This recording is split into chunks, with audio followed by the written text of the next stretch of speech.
ऐसे में अरविंद केजरीवाल पूरे जोश में नजर आ रहे हैं। पंजाब में अरविंद केजरीवाल खिताब कर रहे थे। आगे बढ़ते हैं, आपको बता दें कि अब तक ये महसूस हो रहा था कि कोरोना वबा से शायद अब निजात मिल जाएगी, कोरोना की वबा जो है वो अब खत्म हो रही है, लेकिन ओमाइक्रॉन के मंजरेआम पर आने के बाद ये तस्वीर बदल जाती है। कोरोना के नए वेरिएंट ओमाइक्रॉन की आमद से लड़ाई नए मरहले में दाखिल हो रही है। डेल्टा का खतरा अभी खत्म नहीं हुआ है और अब ओमाइक्रॉन की आमद से मुमकिन तीसरी लहर का खदशा जाहिर किया जा रहा है। रात के कर्फ्यू और बंदिशों की वापसी हो रही है। मरकज ने रियासतों को कोरोना के फैलाव को रोकने के लिए इकदाम करने की हिदायत दी है। इसकी नजर ओमाइक्रॉन के बढ़ते मामलों और टीकाकारी की सुस्त रफ्तारी पर है। इसी के पेश नजर मरकजी हुकूमत 10 रियासतों में मल्टी डिसिप्लिनरी टीमें भेज रही है। मरकज जिन रियासतों में अपनी टीमें भेजेगी उनमें महाराष्ट्र, केरल, तमिलनाडु, कर्नाटक, मगरबी बंगाल, कर्नाटक, उत्तर प्रदेश, पंजाब और झारखंड के नाम शामिल हैं। हमारे नुमाइंदे सुशील पांडे इस वक्त हमारे साथ जुड़ चुके हैं। सुशील, ओमाइक्रॉन के केसेस जहां बढ़ रहे हैं वहां मरकज सेंटर की नजर भी जो है इस पूरे सूरत हाल पर है।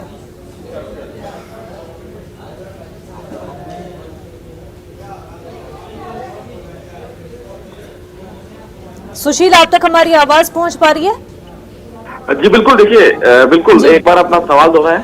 बिल्कुल सुशील, आपसे जानना चाह रहे हैं, जहां एक तरफ ओमाइक्रॉन के जो केसेस है वो बढ़ रहे हैं, वहीं सेंटर भी पूरी संजीदगी के साथ इस पूरे मामले का नोटिस ले रही है।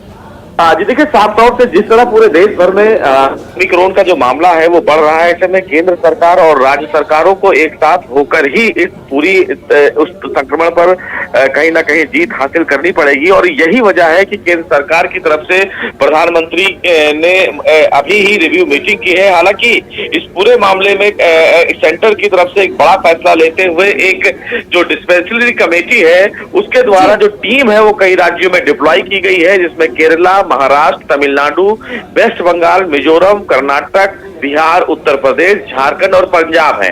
इन तमाम राज्यों में ओमिक्रॉन का जो संक्रमण है वो बहुत ज्यादा देखा गया है, जिसकी वजह से केंद्र सरकार की तरफ से जो टीमें हैं वो वहां पर निगरानी के लिए भेजी गई हैं। ये तमाम जो टीमें हैं राज्यों में जाकर ये देखेंगी कि राज्य सरकार की तरफ से किस प्रकार की तैयारियां की गई हैं और अगर किसी भी तरीके से कोई कमी है तो केंद्र सरकार से उन राज्यों को किस प्रकार से मदद मुहैया कराई जाएगी और केंद्र सरकार के द्वारा क्या मदद उन राज्यों को किया जाएगा, उसको लेकर ये कमेटी वहां पर स्टडी करेगी। सबसे महत्वपूर्ण बात है कि जो ओमिक्रॉन का संक्रमण है वो तेजी से पूरे देश भर में फैल रहा है, जो एक बेहद चिंता का विषय है सरकारों के लिए। इसलिए तमाम जो राज्य सरकारें हैं उन्होंने नाइट कर्फ्यू की शुरुआत कर दी है और उम्मीद ये भी जताई जा रही है कि धीरे धीरे जो सरकारें हैं वो कहीं ना कहीं ओमिक्रॉन के बढ़ते हुए इस संक्रमण को देखते हुए भी और भी कुछ आने वाले दिनों में पाबंदियां लगा सकती हैं। जी बिल्कुल सुशील, आने वाले दिनों में और भी पाबंदियां लग सकती है, लेकिन क्या ये पाबंदियां उस स्टेज पर जा सकती है जो हमने पहले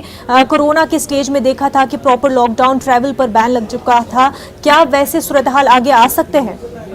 जी देखिए, जिस तरह संक्रमण बढ़ रहा है ऐसे में निश्चित रूप से कहीं ना कहीं तमाम जो स्वास्थ्य विभाग है यानी कि स्वास्थ्य मंत्रालय है, राज्य सरकार की जो स्वास्थ्य एजेंसियां हैं उनकी नजर इन तमाम प्रकार के प्रतिबंधों पर होगा। लेकिन तमाम जो कोविड प्रोटोकॉल है उनका पालन करने के लिए राज्य सरकारें कहीं ना कहीं एहतियात बरतने के लिए तमाम लोगों को कहती थी। उसके लिए उन्होंने कई कानून भी लगाया कि पब्लिक प्लेस पर अगर मास्क लगाते हुए आप नहीं मिलेंगे तो जुर्माना होगा। तो हो सकता है कि आने वाले दिनों में सरकारें इस पर कहीं ना कहीं आगे बढ़े, क्योंकि बहुत ढिलाई बीच में दी गई थी। उसके बाद राज्य सरकारें अब हो सकता है सख्ती बरते ताकि लोग मास्क लगाएं, सोशल डिस्टेंसिंग का पालन करें। ऐसे ही कई राज्य हैं, यानी कि गौतम बुद्ध नगर की बात करें तो वहां पर धारा 144 लगा दिया गया है। तो ये तमाम जो एहतियात बरते जा रहे हैं राज्य सरकार के द्वारा, बिल्कुल एहतियात बरते जा रहे हैं, गाइडलाइंस जारी की जा रही है। सुशील, बेहद शुक्रिया तमाम तफसीलात के लिए। लुधियाना कोर्ट